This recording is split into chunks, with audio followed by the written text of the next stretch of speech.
Welcome to the week 6 episode on the rolling restoration of my white 240D. And you're probably wondering what I'm doing on my knees inside the car. Well, you know, one of my favorite things to do, and that's what I'm doing. Let me show you. So you're wondering, why am I checking my seat anyway? Well, I just finished lubricating it. And you can't believe the difference. Look at that. I mean, if you've been in these old cars trying to move the seat back and forth, look at how easily that's moving. Now on the 240D, the passenger side front does not have a height adjustment. So you generally lubricate this one in the car if you don't have a lot of junk and rust in the tracks. Now the driver's seat's going to have to come out because it's really hard to get to the height adjusting tracks in those seats there. And the driver's seat, of course, gets used more often. So I use some synthetic spray lubricant and sprayed it down the tracks here and just work it back and forth. Now I'm not going to do a video on lubricating the seats because I've already done a couple videos. So what I'm going to do is I'm going to put the link in the description below this video of the video I did on lubricating Digby seats. So if you haven't seen that, it's going to show you how we pulled the seats out and how we lubricated the whole thing. And you'll get to see an amazing difference in those seats. So also this past week I did some other lubrication, I did some other detailing, and I even got the car out on the road and I found a little problem I'm going to have to deal with. And also there was an annoyance that I fixed. As I mentioned last week, I also removed this outside rear view mirror and lubricated it. You can't believe how much easier it is to adjust it now. Isn't that nice? And of course, by removing the mirror, you can clean all the seals in here. They get really dirty from years of dirt getting in behind there. So we've got a restored rear view mirror. Now you have to be careful when you remove one of these. The big thing you have to worry about is this plate, the inside trim plate, in this little clip tab here that goes into a spring clip. These get broken off because people try to grab these and try to yank them off. I do have an instructional video on my website that shows you how to properly remove this mirror and get the glass out and totally lubricate it. So when you put it back together, you don't break anything, okay? The other thing I decided to do, since I had the mirror off, is I went ahead and pulled this chrome strip off in this window scraper and replaced the scraper. Now a lot of the scrapers look like this, see?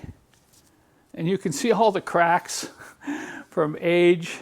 That's very typical. These scrapers are available. From time to time we do have kits on my website. These are very expensive and only dealer available. And I have instructions on how to get this off and get this back on. This is really tricky. You can really damage not only the rubber, you can damage this chrome strip, and you can also damage your paint if you're not real careful. The other thing I did was I replaced the chrome strip. Now this is just a minor thing. This is one I'm not going to have to polish because this was something I've had in storage probably about 15 years. But you can subtly see the difference, see, in the depth of the anodization in these two strips. So this got replaced, doesn't have any scratches on it. So I'm real happy with my door now. You know, I replaced the chrome door pull and everything is lubricated. So now I'm ready to put the door panel back on and I can call it good on this door. I've already done the other 3 doors, but I wanted to leave this door panel off to talk about the scraper seal and the rear view mirror for this episode. Here's another little annoyance that I wanted to deal with this week. This is so common, particularly on these 123s. Now I've pulled the hood release latch and look, the hood's still stuck. And I can't reach the pull lever very easily.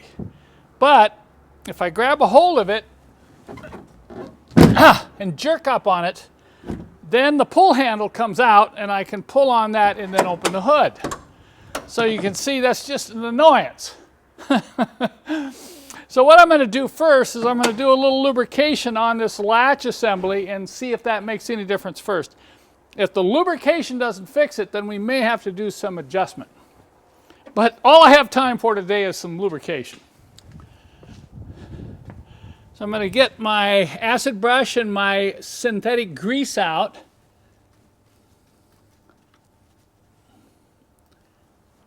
And I'm just going to lube this up real well until I work it a few times. I'm going to leave it on, globbed on there, and then I'll wipe the excess off. And then I'll just put a little lubrication on the catch plate up there. All right. Now let's see if that makes any difference.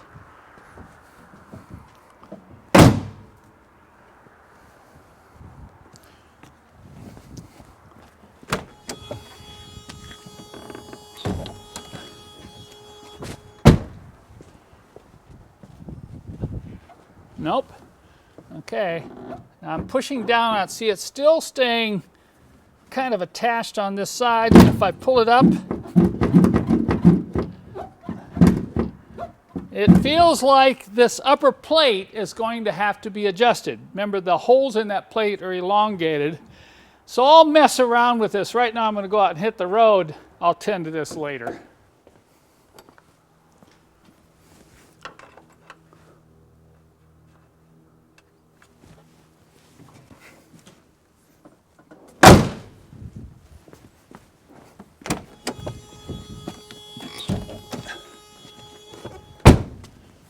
Okay, I'm sorry, I just couldn't help myself. I had to fix it. Look at that. Hood pops up, lever comes out. That's the way it should be. Then I just pull the lever, and up she comes with no groaning, scraping like you heard earlier. When it closes, it should come down, and you should be able to hold it like an inch above, push on both sides of the hood, and it should lock. Okay? Just make sure, we want to make sure that I got it. Okay, watch the lever. Look at that. So you see, I went ahead and fixed this because I decided this was a big annoyance. So what did I do? The first thing I did was I went up here on this plate, loosened the two 10mm nuts, and moved the plate over about 1/16 of an inch. Now I marked it with a pencil so I knew the location. Once I had that plate so it felt good, and the way you can feel that is you put it down here and you move it in and out and see if the alignment's good. The next thing I did is I lowered these two hood stops. What happens is these get kind of worn out and squished, and they really need to have pressure on this core support here. So when you pull the lever, the pressure from these stops makes the hood come up, helps it to pop up too. So look at that. There's another thing I can take off my list. And with the adjustment, I've got the hood and the fenders now on the same plane. And here's one thing I need to point out. If you've tried everything and you just can't get the hood to pop up like you saw this hood, it may be that this spring is damaged in your latch assembly. This is a very long spring underneath this pin. So when you pull the release inside the car and this moves in, this is what makes the hood pop up. So just make sure that is working properly when you're working on your hood adjustment. Well, I'm out here today doing some country cruising in my 240D. And you know, it really handles pretty well. It shifts well, there's no weird noises. It even feels like the shocks are pretty good when I give a little swerve here. Brakes are smooth, but there's one thing that's bothering me. Watch this. So typical in these 123s. I have about an inch of steering play, and with only 129,000 miles, that's pretty excessive. So I'm going to take this back to the shop and we're going to look at this and see if there's a way to fix it without having to get a rebuilt steering box.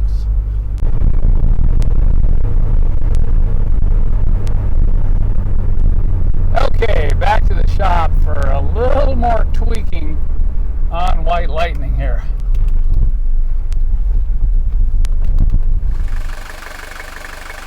And while I got you, I should show you how well this engine runs. It's very smooth for a 240D. It's going to need motor mount replacement, but just listen to the sound. That's the sound of a healthy 240D engine. And if you've been around these cars, you know the 240D has a very unique sound, much different from the 617 turbo diesel.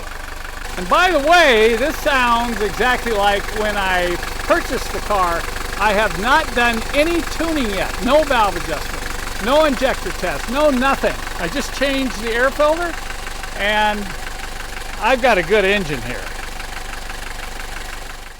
Dealing with steering box play or looseness in the steering wheel is a big topic. I pulled this old steering box out thinking, oh, I'll cover that in this episode.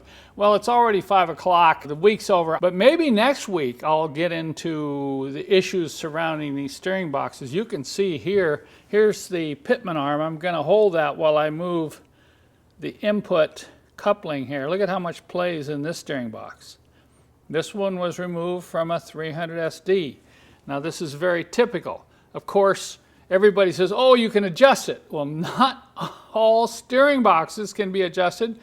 And if they're not adjusted properly, it can actually be kind of dangerous.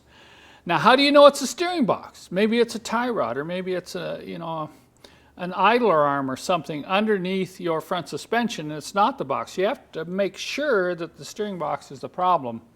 We've already done that. You can see here, it doesn't look like it's ever been adjusted. I can sometimes tell just by how far this is been turned out whether or not the box has ever been played with. So maybe there's hope for white lightning, but I'll tell you something. I've got old Cherry sitting over there by the lift planning to do a whole series on engine overheating, and it's not getting any attention. So I'm spending too much time on the 240D. Maybe or maybe not, there'll be an episode next week.